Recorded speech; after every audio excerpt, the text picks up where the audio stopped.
Right, so we'll start again in 1 minute. Please come back. Just so that you know, there is a quiz. There's another competition during the day, which Noha, our university and recruitment specialist for the event, and she's actually always available. She's just here, actually, but she's available at the demo pods otherwise. There's another competition. So you go to bit.ly/GJordan quiz. So quiz is spelled Q-U-I-Z or Z in American English. So otherwise, there is the quiz, I think, at one of the demo pods with Noha. And so you can try. It's for software engineers, sysadmins, test engineers. Take the quiz. We'll see if we have any winners today. Yesterday, I think we had only one winner. It was a professor, unsurprisingly, but we'll see. So it's bit.ly/GJordan quiz. GJordan quiz. So GJordan QUIZ or Z. Right? Otherwise, if you can't find the link or you've forgotten it, you can go to Noha at one of the demo pods. Enjoy the session. Hello. All right, so, okay, you see my screen?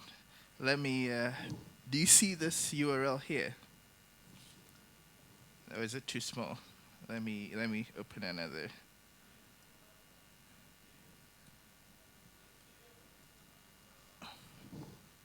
All right, do you see this? So this is the magic URL. If by 5:15-ish today, you have completed your entry for the competition, you would go to this URL, and then you will submit, the details of your application. Yes, so the deadline, the hard cutoff, is 5:30. Before that, you can ask myself or Timothy or any of the Googlers how, if you have any questions, if you have bugs that you want help with, we are willing to help you, but only till 5:30. If you submit the form after 5:30, it's just not going to work. You have to submit by 5:30. Exactly. So the form is, all right, so maybe before I start, what I wanted to show you is the rules of the competition. So let's see if this is, all right, brilliant. Okay, so this is our goal. Our goal is basically, I want, by the end of the session, for everybody to know two things: how to write a simple Python application, and two, how to write a simple Google App Engine application. And the application is simply, what we're going to do is to simply build something that allows us to make posts, right, to a web form, and then extract stuff from a web form. Now, yesterday, okay, so maybe I should ask this question a different way. How many of you know how to build web applications? Okay, so I don't have to explain what a get method is. Okay, so who knows what a post method, who does not know what a post method is? It's fine if you don't, but I just want to know who does not know this. Okay, cool. So let's just get started. So pretty much this is the Java environment for App Engine, right? Java 6 virtual machine. It supports Java 5 and higher. It uses the regular standard Java servlet, right? So you can write your app and target them to, Tomcat or some other servlet container if you want. If you want to put it on App Engine, there's an additional file that you need to use, and that simply adds the App Engine specific parameters, right? So we've done it such that it's easy to come and go, as you wish. And pretty much there's an Eclipse plugin that most of you probably have installed already if you're using Java. It simplifies the process for creating an app. You go create new web application, and it gives you a form. You fill in your app name, link, and then it creates a hello world that you can actually run and modify and continue from there. Then there's a development server, and this is true for both the Python and the Java environment. There's a local development server that allows you to make edits on your local machine, even if you don't have internet access. Do some stuff, test it, look at how it looks like, and then if you like it, you can upload it to google.com, right? So first of all, I'm not probably going to be able to go through all the entire process of creating a new app, but to upload your application to google.com, you need to go to appengine.google.com, right? And then you can create a new application, right? So typically this would be like my first application, right? That would be application ID. That has to be unique. So everybody's application ID is unique. And then, when you're doing your application and you're ready to put it on the cloud, you hit a button and it uploads it to that destination. Google provides you a free URL. So that free URL is my first application.appspot.com, right? But you probably don't want that. If you're building like a semi-professional application, you probably want to host it on www.awesome.com, right? So Google will allow you, if you have a Google Apps account for awesome.com, to map www to the particular App Engine application. So I don't know if you noticed in Timothy's slides, he mentioned that we're going to support naked domain, which is http awesome.com. Right now, you have to have a subdomain, but coming soon, you can actually map it directly to the naked domain. Okay? All right. So this is the Java environment. Same Python environment supports Python 2.5, not Python 3. So 2.5, 2.6, 2.7 would work, but not Python 3. And again, same idea. I'm going to use Python for the app because Python is faster, just to prototype stuff in general. Okay, so maybe we should try to get some code started. Again, like I said, the sample guestbook app is, I'll show you a demo of it quickly. But if you want to follow the code lab, it's available at this URL here, google.com/swe. It's on the web. There's a Java version as well, and it's also available there. Okay, so let me show you a demo, then I will explain what's going on. So this is my, sorry, it's this one here. Yeah, Google, and by the way, goo.gl links are case sensitive, so you actually have to put capital S, capital W, capital, yeah. Otherwise, you might run into some trouble. So this is the important link of today. So by the end of the session, I hope we would have actually done a fair bit of the tutorial that's available here, right? You also have the source code for a working application. So you can sort of look at it and, copy, paste, or type it out. I recommend that you actually type it out because then you learn it. All right, excellent. So let me show you the demo app. Is it running? Voila. Can you see? Okay, cool. So I have done a few things to my demo app. Yeah, my demo app, I have stylized it. I made it look snazzy, right? You can do this if you want. But the basic functionality of my demo app is this. First of all, I can say hello, right? You can see that I'm not logged in, right? I can say hello, and then I can say hi, right? And then I can say, maybe this might be interesting after all. Right? So fairly simple application, right? I can also log in. So obviously you see that if I'm not logged in, I am called the happy soldier, right? Let's say if I log in as, so this login screen, you don't have to do anything about it. It's provided automatically for you by App Engine. So some people were asking me where it came from.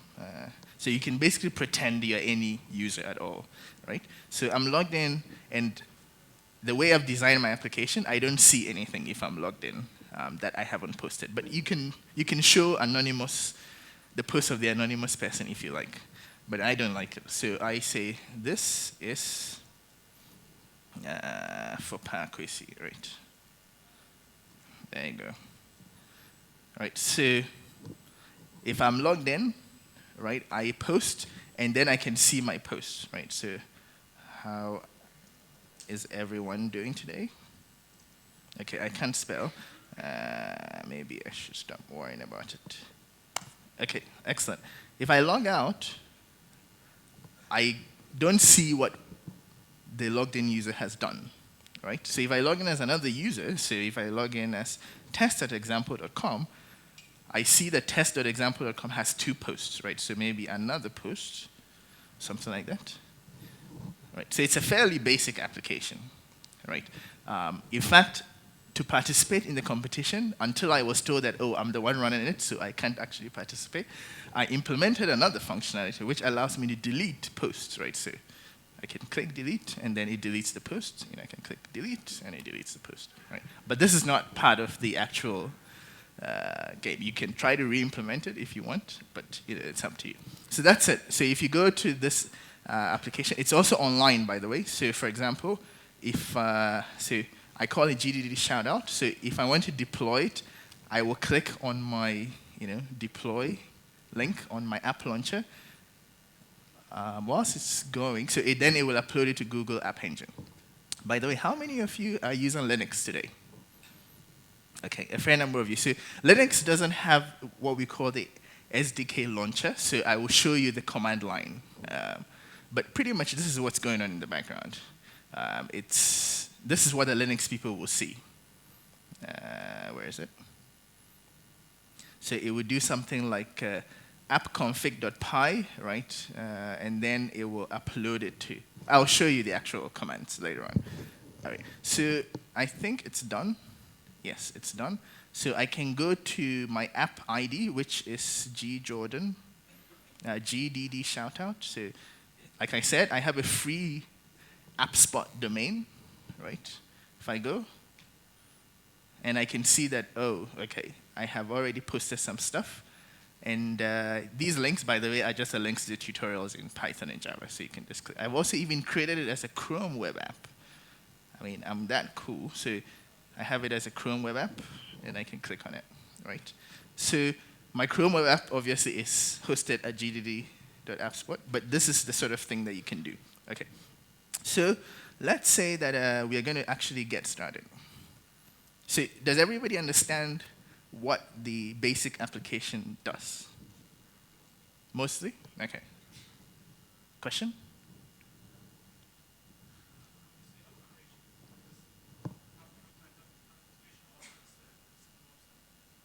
It's a simple website. So when I say application, I actually mean web application, which is a glorified website. So in modern terms, we say web application for a website that's not just text, right? That it helps you to do something, right? So that's, when I say application, I mean web application. And I mean a web application that actually helps you to accomplish some task. It's not just, my name is Pakwesi and that's it, right? So that's what I mean. All right, cool. So let's try to hurry along. Fire up your laptops. And but before we start, what you would like to think about is whether you do it in Python. I have chosen Python already. But these are the services we're going to use. We're going to use the user service, right? We're going to use the data store, because we want to store the post that the user has put in. And then we might want to style it. So I've done some styling, and I have some background images and things like that. Okay. So that's, by the end of this tutorial, whether we finish it live or whether you do it by following the URL links, you should be able to do this yourself, right? Okay. So how many of you are ready to roll? Okay. So those who are not ready to roll, what do I need to say? Yes, question. If you have a question, raise your right hand. If you want some help with maybe some syntax thing, raise your left, and Timothy here will come find you. Right? Okay, question?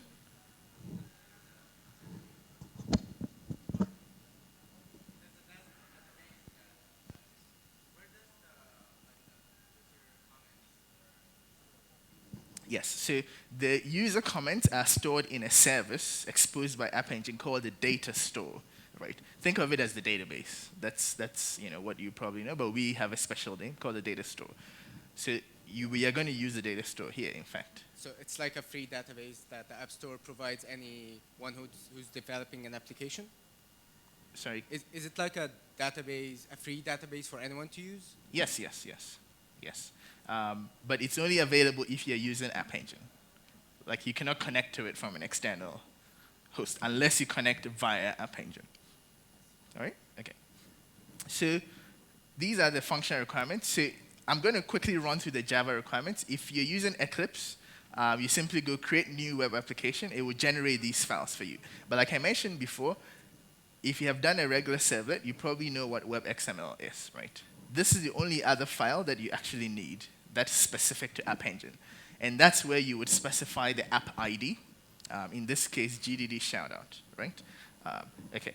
And let's see. So I'm going to skip over the Java Hello World because if you're using Eclipse, it has actually generated it for you, right? So you can look at the code yourself. Let's go directly to collect 200 at, all right, cool. So in Python, this is where we would start. If you want to, so let's do this whilst we, first of all, I'm going to create a new application. So for the Linux guys, you will create a folder called Hello World, right? But I'm going to do it if you're using Windows or Mac, you would use the Sdk Launcher, and then you simply go File, New Application, and then you pick where you want it to live, and you say something like Hello Jordan, right? Let's see. I'm going to put it on my desktop. Oops.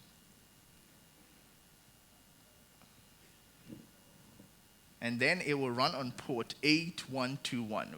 It will be automatically generated for you. Probably for most of you, it will be port 8080, right?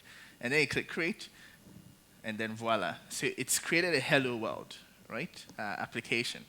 Now, for the Linux guys, when I'm doing the explanation of the files that I generated, just pay attention, and then you can understand what's actually going on.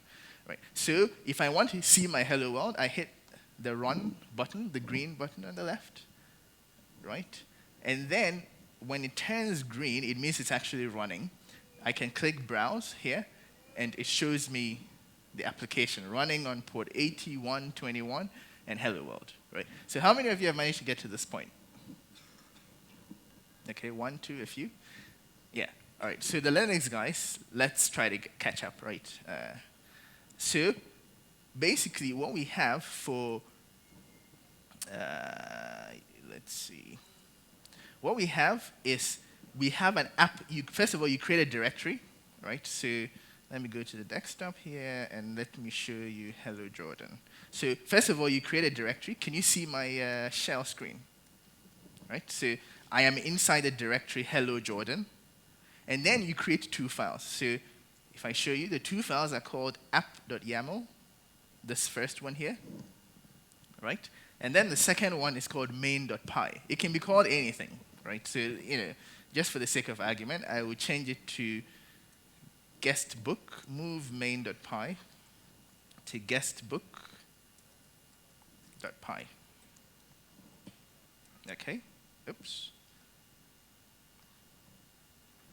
Move guestbook, I don't know how to spell. Okay, so for the Linux guys, first of all, let's open this file here. Right, so let's open the Hello Jordan app.yaml and guestbook.py files. Hold on. Nope. Okay, I'm going to start again. Let's see. Okay, so I'm going to open these two. Okay. Excuse me. So for Linux, I'm going to explain this file. Try to copy and catch up to this whilst I'm doing it. So pretty much the first line tells us that this application is called Hello Jordan. If I were to upload it, it will be hellojordan.appspot.com. Right? So yours cannot be Hello Jordan 2, so choose something else. This is the first version of my application. I can change this to version 2. And again, I'll show you on App Engine how that shows up. Right? So the runtime is Python. If you're using Java, you don't need this file specifically because you need the appengine.web.xml file. But even if you don't, you can put an app.yaml file, and the Google SDK will convert it into the XML equivalent, right? So you don't touch this if you're using Python. API version you don't touch. Now this is the important thing. So because you all say you understand how the web works, Can anybody try to fathom a guess why we have a handless, what the handless bit of the app.yaml actually is doing?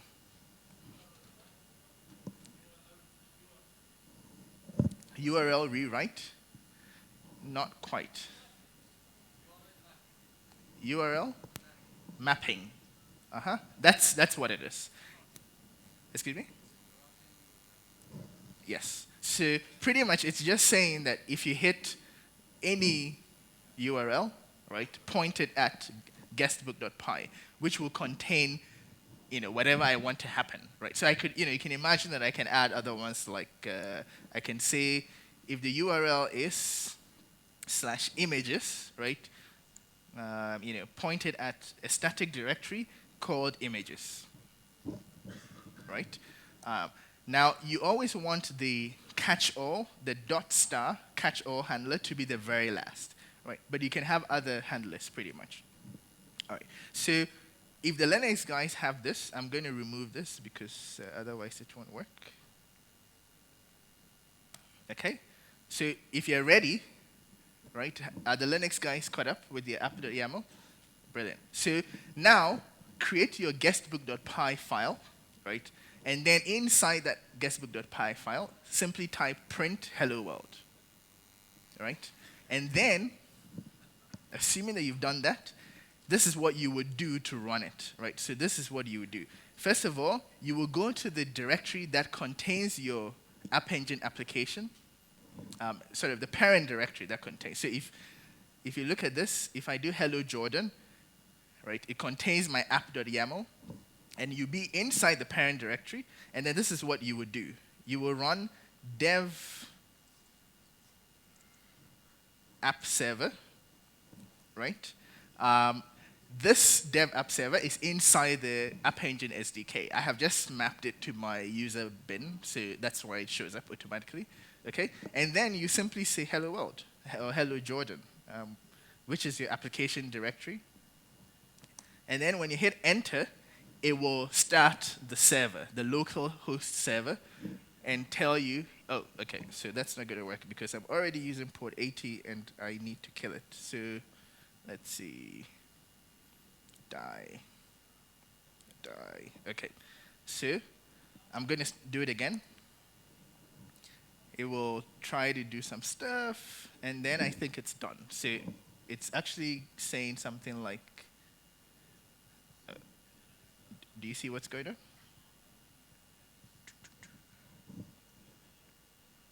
Let's see.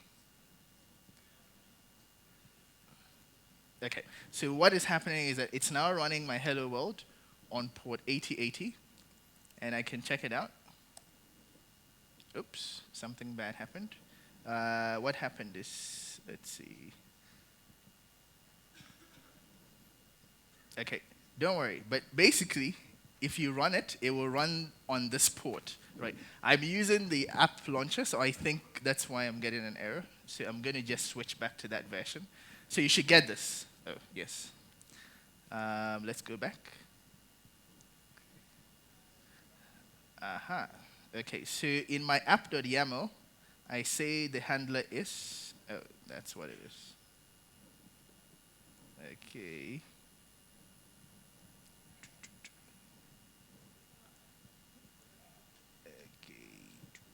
All right, so let me first look at what's going on. Let me go here, open. Okay, so I thought I had renamed this to guestbook.py, but I hadn't. So I'll change this to main.py. And let's try again. All right, I don't know what's going on, so I'm going to create a new app because that's quicker than trying to debug on stage. Who agrees? Let's see. So hello world, and I'm going to run it. Voila. Okay, so we have gotten to this point. Now I'm going to try and quickly explain to you what Python is, basically to give you an understanding of what we are trying to do. So simply, Python, how many of you do not know how to write a program in Python? Okay, so I'll do a quick 5-minute tutorial on Python. So Python is a simple language, obviously. It uses spaces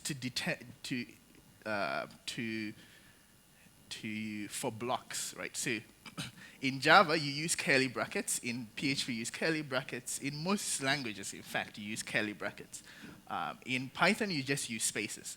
It doesn't actually matter what kind of space you use, but if you use one type of space, you must use it pretty much in the entire file, right? And so in Python, it's an object-oriented language. If you want to define a class, all that you need to do is you say class something. This means it inherits from this superclass, right? And then you want to start a new block, so you put a colon there. And then to actually put the content of the code block, you put some space. In this case, I'm using a tab. So it's 4 spaces, and I'm saying author, content, date are inside my class, right? And then I have another class, and then I have, let me show you some other Python code. I have a method. Let's see, hello world. And I will open this, okay. Okay, so this is even a simpler Python file.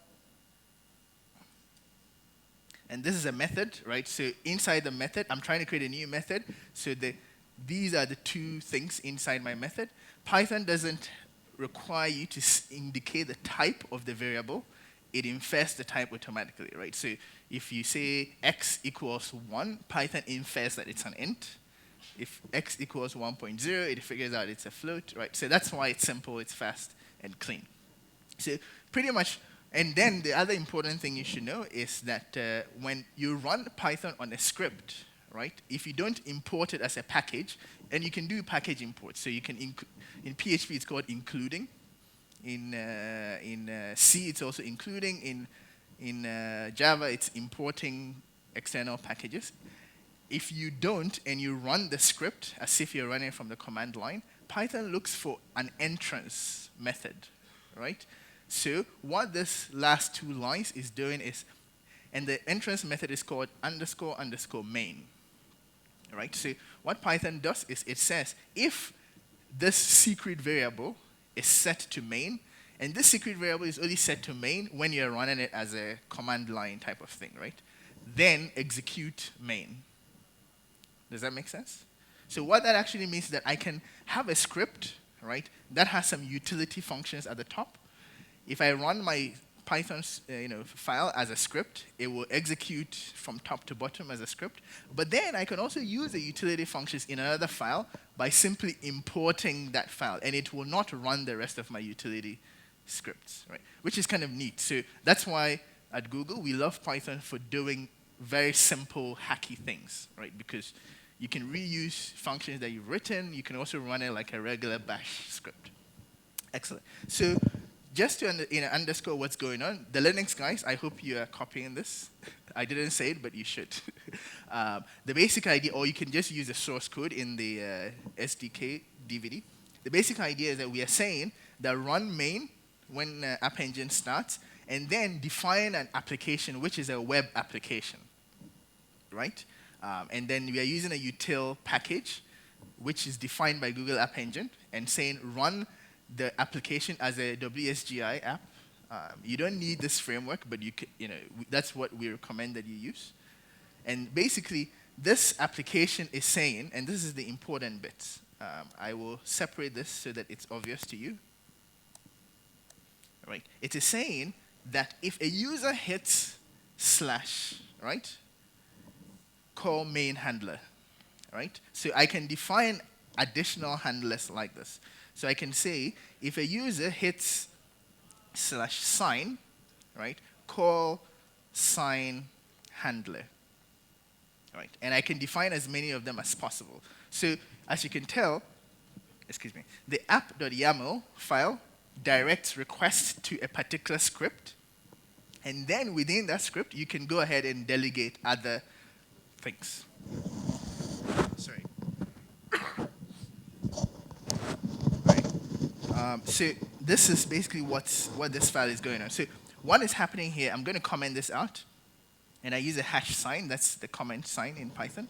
So what's happening is that we are saying that if anybody hits the root of our application, write hello world, right? So if you know what get and post requests are, right, then what the web app request handler does is that it allows you to define various handlers for HTTP requests, right? So if you want to define a handler for GET request, you say def get, right? And the self, somebody was asking me previously, self just refers to the current object, right? So it's the current class that we're using. If you want to handle post request, you simply do def post self, right? And then you can do something. Pass is just like an empty statement, right? So that's what it is, right? So has everybody followed me up to this point? Everybody? Okay. Who does not follow me? Okay, what's the problem?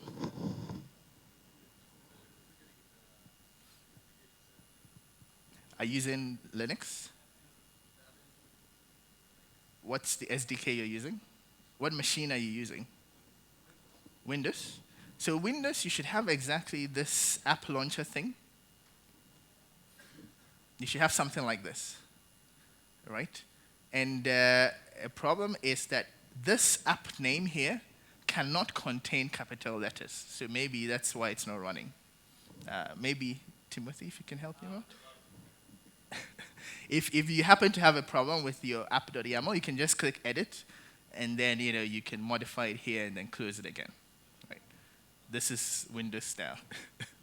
Okay, so everybody pretty much has followed me up to this point, right? Okay, so let's add some interesting things. So now we have hello world, but who wants a simple hello world? We want to actually do something more interesting than that. So we are going to, sorry? Which application? Oh, okay. Is this what you wanted? All right.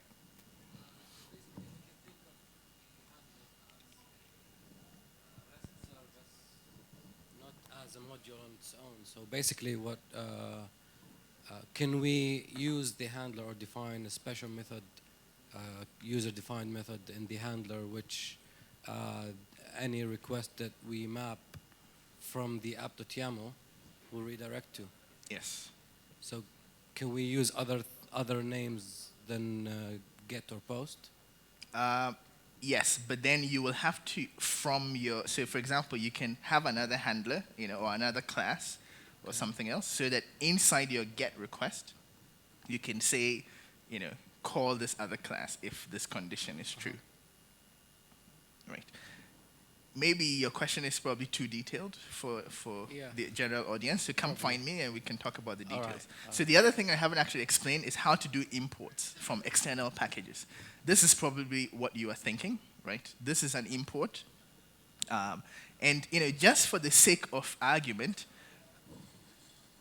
just for the sake of argument, I'm going to put our database format schema in another file, right? So that we can do an import. So in Python, if you want to do an import from another file, you just simply do import dot, the file name. So this will be, it means that Python will be looking for a models.py file in my current directory, right? These ones are just like longer ways of doing the same thing. What this actually means is that Python is looking for inside the Google/AppEngine/ext folder, it wants to import webapp.py. Right, so that's pretty much what it does. So you think of it as some fancy thing. So, well, now I don't actually have models.py, so I'm going to create models.py. So I'm going to call this, let me save it as hello world, and I'm going to call it models.py. There's nothing in it. Python will not complain. If I refresh, nothing else is happening, right? So let's go back to our application, and let's add some authentication. We want to behave differently if the user is logged in versus if they are not logged in. So what we're going to do is that we're going to import the user service. Remember the services? We have XAMPP, Memcache, and a whole bunch of other things. We're going to import the user service. And what we're going to do is that if the user is logged in, we want to get their user account. If they are not logged in, we want to force them to go to the login page, right? So I'm going to say something like this. Let me make sure I'm talking to this version here. All right. So I'm going to do this. I'm going to say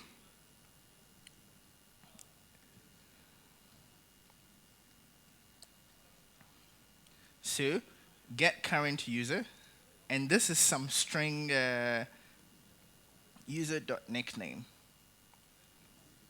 By the way, if in Python, if you want to find out what the additional fields of a particular method or object are, you can simply type dir, and then you put the object in brackets, right? So something like this, dir, so user.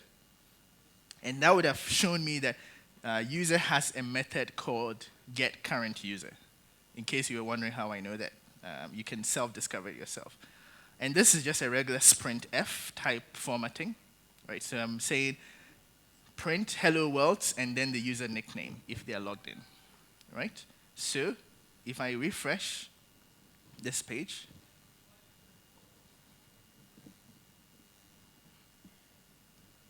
it will say something, hopefully. All right, sorry, I don't know why it's taking so long.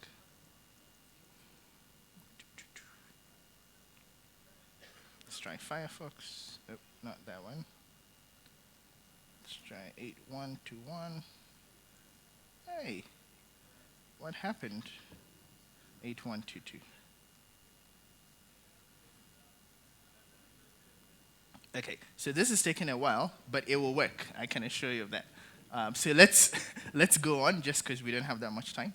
So first of all, I'm going to do something else. I'm going to say, I forgot, in fact, to import the user service. So from google.appengine.api import users, right? So that's how this will work.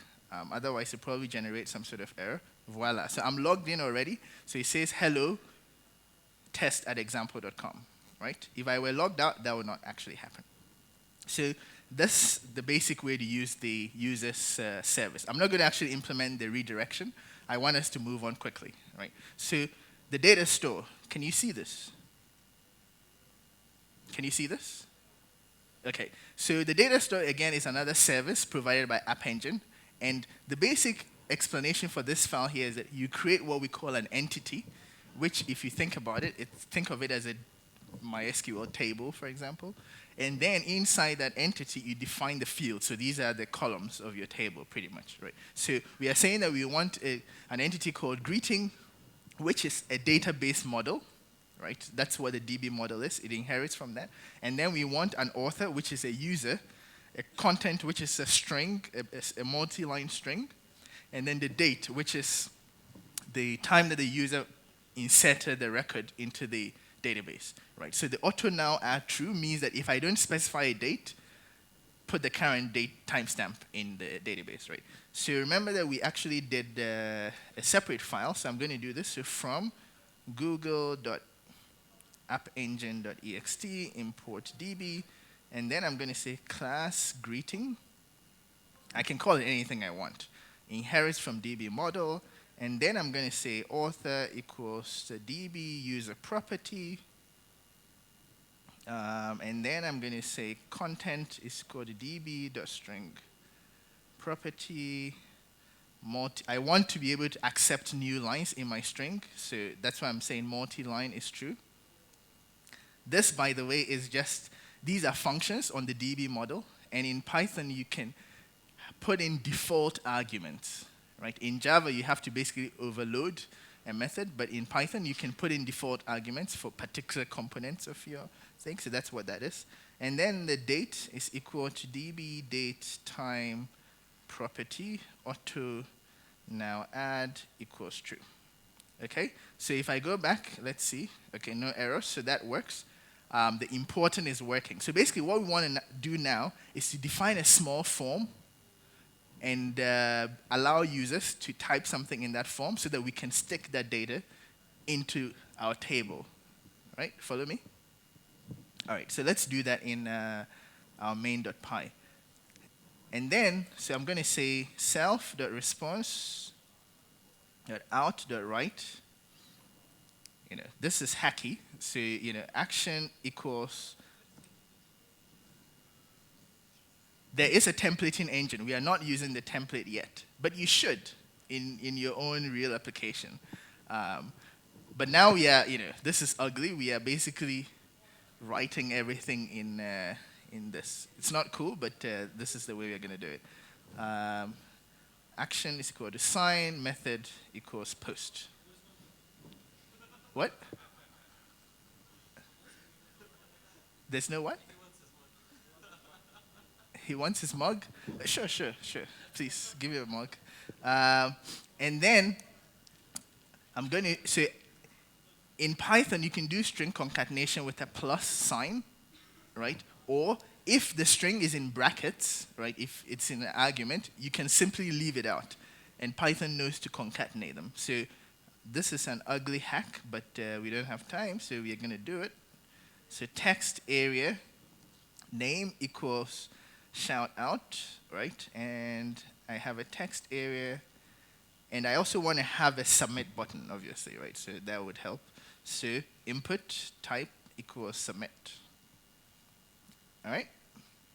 So let's refresh and see what happens. Okay, so whilst that's loading, for those who actually want to use a template, I will show you how to do that, right? Yeah. Commas? No. This is a cool feature of Python where if you have a multi-line string, you can simply use, you don't have to put anything here. If you go to the next line and you make sure that the next quote, this could be a double quote, by the way. Python doesn't actually care about, but it has to be consistent. If you put a quote, align it with the previous one, Python knows that, oh, this is a continuation of the string, right? Everybody happy? All right. So let's see. Hi.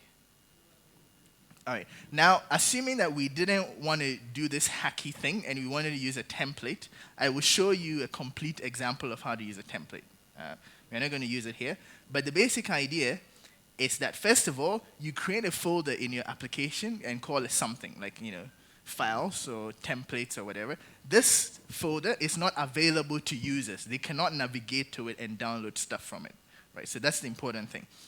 Then, inside that folder, you can create an HTML file, and that will be your template file. Right? So you can do the HTML. Basically, this is an example. It's a nice HTML file. And then these are like, if you've ever done PHP before, this is like PHP style mixing, or JSP. It's kind of like, but the delimiters are slightly different. But that's basically how you would do templates. And then you supply a bunch of values that the template will simply render. Right? That's the best way to do it, and that's the way I actually recommend that you build your apps. But because we are doing a demo, I would rather simply have this. Right? So what you do is you simply say the path to your template, and then you read your template. So you have a template module that you render. Right? So the path to the template and the template values. And then you say self.response.out.write the rendered stuff. So this function here actually returns a string. This bit here, it returns a raw string, right? And then you use a regular self.write to put it out to the user, right? That's the best way to do it, but we are hacky people, so we are going to just write our HTML directly. Oops. Okay, so I got an error here. Let's see. Spelling again. All right. Right, so I have a form, I have a submit handler, and we are good. Well, we don't have a submit handler. Why are you shaking your head? Say? Okay, so you are not allowed to participate in the competition. You shouldn't have told me. But anyways, so I will say something like hello, and then I hit submit. Okay? I said, you know why it goes to sign? Because I said my action is sign.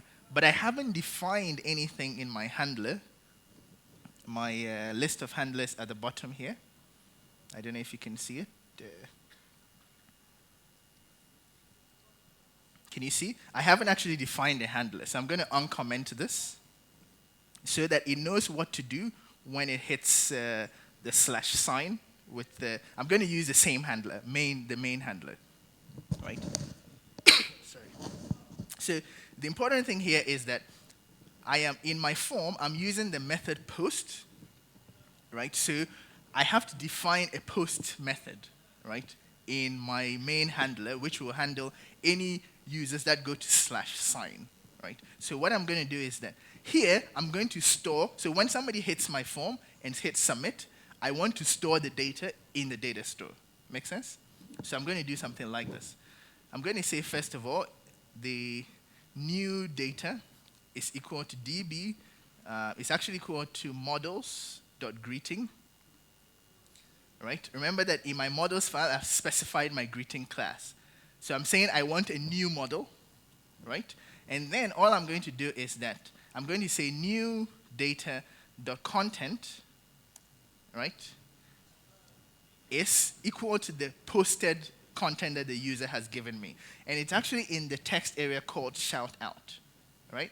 So this is how I retrieve that data. So I do self.request.get, the name, and by the way, in Python, you can use double quotes or single quotes. Obviously, you see I like single quotes, so I'm going to use single quotes.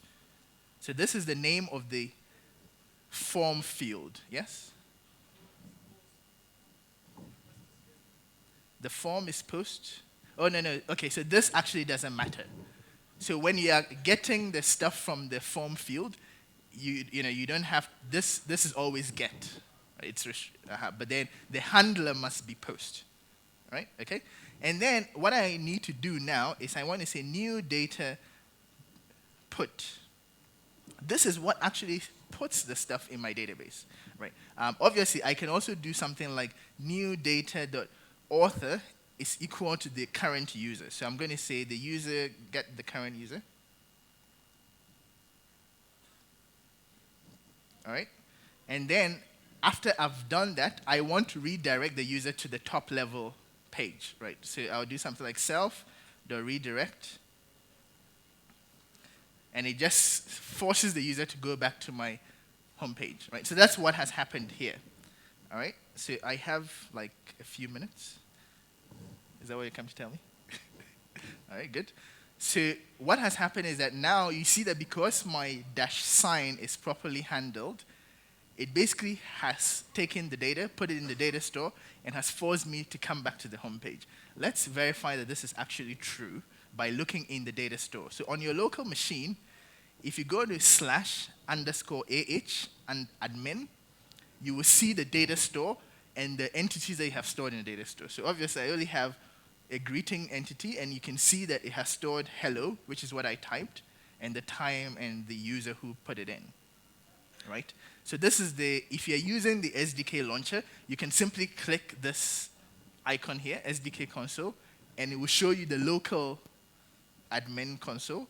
Or if you want to look at the one on the web, you click that one, and it will show you the one that's actually uploaded to your cloud, Google App Engine proper. Right? Everybody follow me? All right. So this is what is happening. I think it's working. I can try again. Let me try, hi. Is this for real, or is he faking it? So I hit submit. Let's go back and refresh. Right, so you can see that I am actually not faking it, which is a good thing, right? So hopefully all of you have been able to get to this point, right? So the last thing we want to do, right, to round out the tutorial, is we want to be able to take all the stuff that we have put in the database and show it back to the user, right?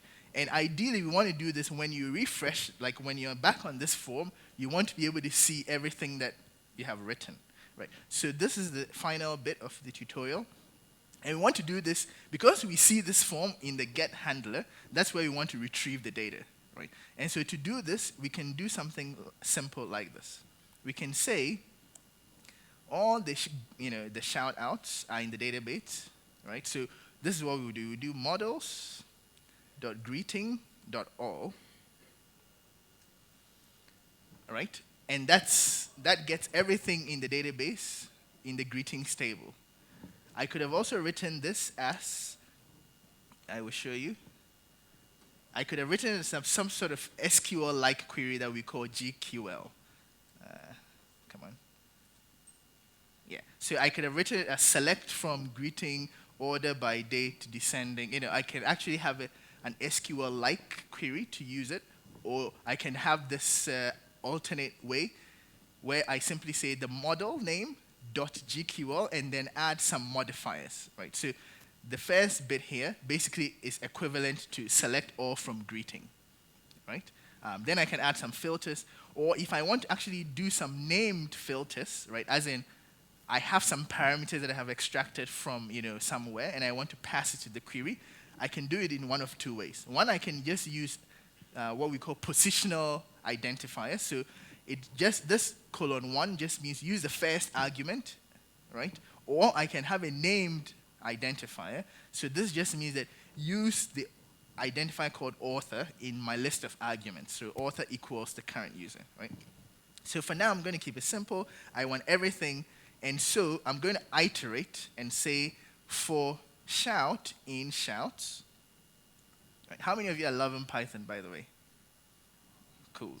So it's that simple, right? You retrieve the stuff from the database, and I'm going to iterate through them. And I'm going to say self response.out.write. My official time is up. Thank you. 10 more minutes? Excellent. So what is going to happen is that I am going to say, first of all, I'm just going to output it as a list of posts, right? So I'm going to say S, and let's see. So S said S. All that means that those two things are strings, right? And then I'm going to do this. So this is more Python for you, by the way. When I have more than one, I have to use what we call a tuple. So the first one here is shout.author, right? I want the author's name. And then the second one is, what did he say? Shout.content, remember? Because that's what is in our models file here. So I'm just putting these two. I could also add a timestamp, right? So, shout.date at another this. There are variations of this, by the way. This is the basic version. So let's see. Woohoo! Right? So what we are saying is the user said hello at the time. Right? Follow? So this is very simple. So now let me try another one. So I said this is the end. I have 10 minutes, I heard. Oh, okay. Somewhat, Yeah, so, right? But maybe you want to do some other things. You actually want to sort by, you want the most frequent to be on the top. So sort by date descending, right? So to do that, what I'll do is I'll just go back and I'll say order by date. I like this version of, instead of using the SQL version, because it's shorter, crisper, and less likely to make mistakes. You see that I put a minus here. The minus simply says do it in reverse order. If I do it like this, it will be the same as saying order by date ascending, right? So the minus does it in reverse order. And then if I refresh, the most recent thing is at the very top. Right? So we have completed our app, right? Does everybody agree with me? The basic things we have seen are how to use, this is what I said before, that it's better you use a template and all that good stuff. And I would have shown you how to do this. But the most important thing is that, first of all, you have learned how to create a data model, right? You have learned how to extract the username. You have also learned how to basically access the other App Engine APIs, right, by doing the imports from the google.appengine.ext or API things. You've learned how to do templating, even though I didn't show you, but you can follow. And you've learned how to insert stuff into the data store and retrieve the same stuff out, right? Now, let's say that I only wanted to, there's other things that you can actually do. So you can do filtering. So filter where, date is greater than 0, right? This will give me everything anyways. But this is a way to do filtering. So I can say filter where author is equal to test@example.com and things like that, right? And again, you could have written this as a regular SQL query, but just so I can show you something different. The important thing is that, first of all, you have learned how to create a data model, right? You have learned how to extract the username. You have also learned how to basically access the other App Engine APIs, right? By doing the imports from the google.appengine.ext or API things. You've learned how to do templating, even though I didn't show you, but you can follow. And you've learned how to insert stuff into the data store and retrieve the same stuff out, right? Now, let's say that I only wanted to, there's other things that you can actually do. So you can do filtering. So filter where, date is greater than 0, right? This will give me everything anyways. But this is a way to do filtering. So I can say filter where author is equal to test@example.com and things like that, right?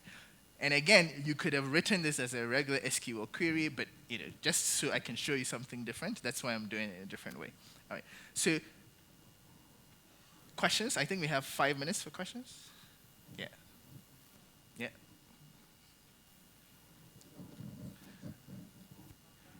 Paging.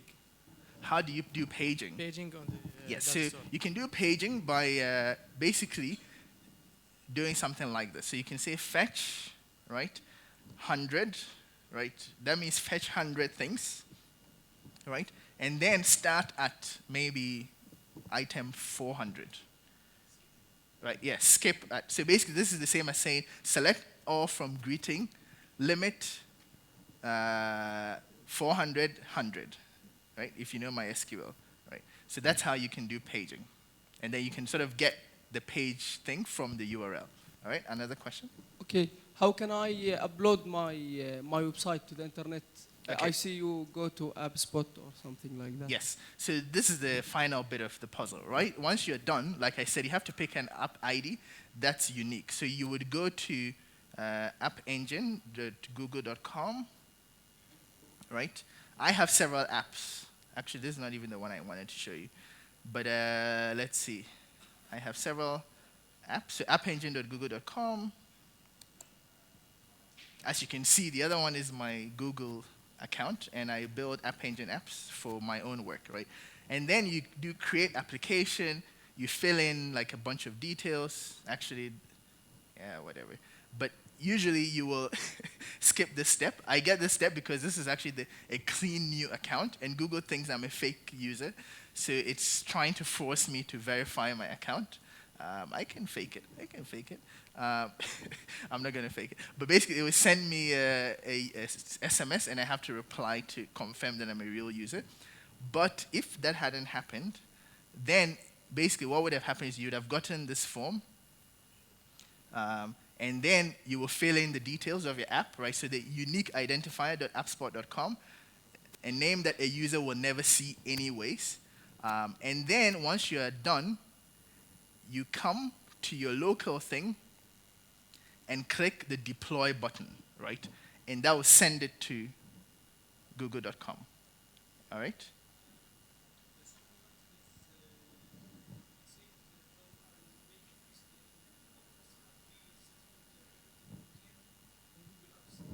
I didn't hear the question. Yeah. I saw many articles say that you can add free static contents or CDN to Google App Engine. You cannot add what? A free static content container. Uh-huh. Why not? Like images, JavaScripts, etc. Now, is it allowed if I have an already domain and I need to host these static images on HubSpot? Yeah, why not? Okay, In fact, to do that, like I mentioned earlier, what you would have to do is in your app.yaml file, you would have to say something like this, right? So URL, maybe static. Maybe you want all the files to be in a folder called static, right? Then here you will say static directory, my local directory name. Right, I know, but is it legal? It's legal. Yeah, I just showed you how to do it. Okay.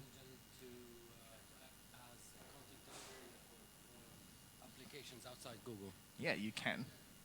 Yeah. That was the Yeah. Many people do, in fact. All right, and the reason why this has a separate style of handlers is because Google actually puts your static assets on a different set of servers scattered all over the world, right? So it's basically like a nice edge network, and your users experience the same speeds at regular google.com. All right, more questions?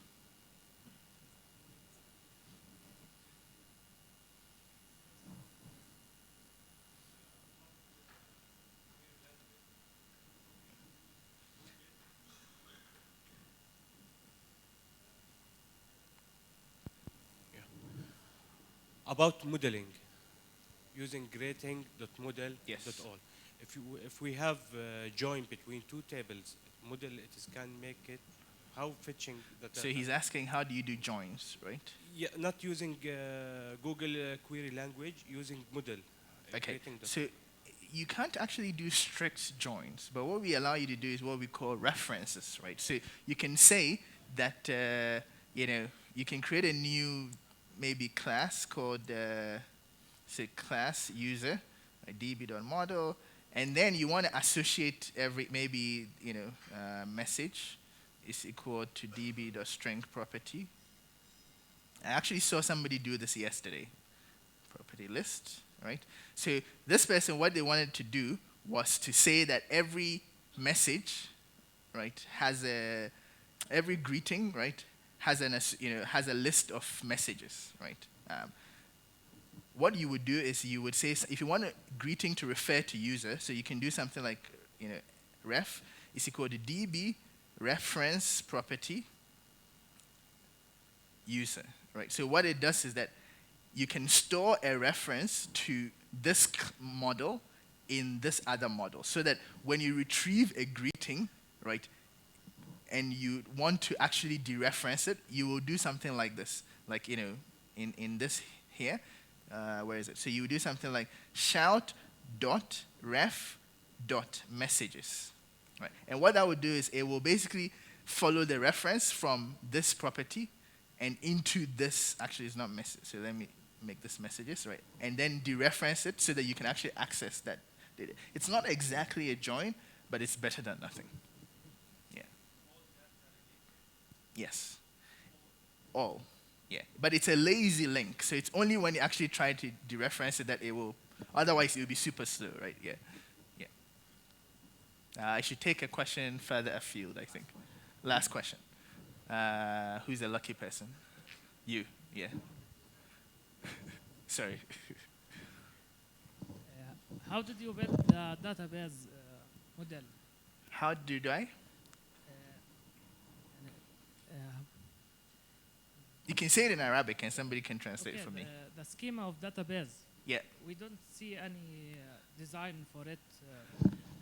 Okay, so the database schema is simply this file, right? Once I say, if I define this class and inherit db.model, all right, this is my schema. My schema is basically that it has a field called author, it has a content, has a date, right? And just by defining this class, yeah, the App Engine knows what to do, right? The people who do Java probably understand this better than most people, all right? So unfortunately, that is the last question.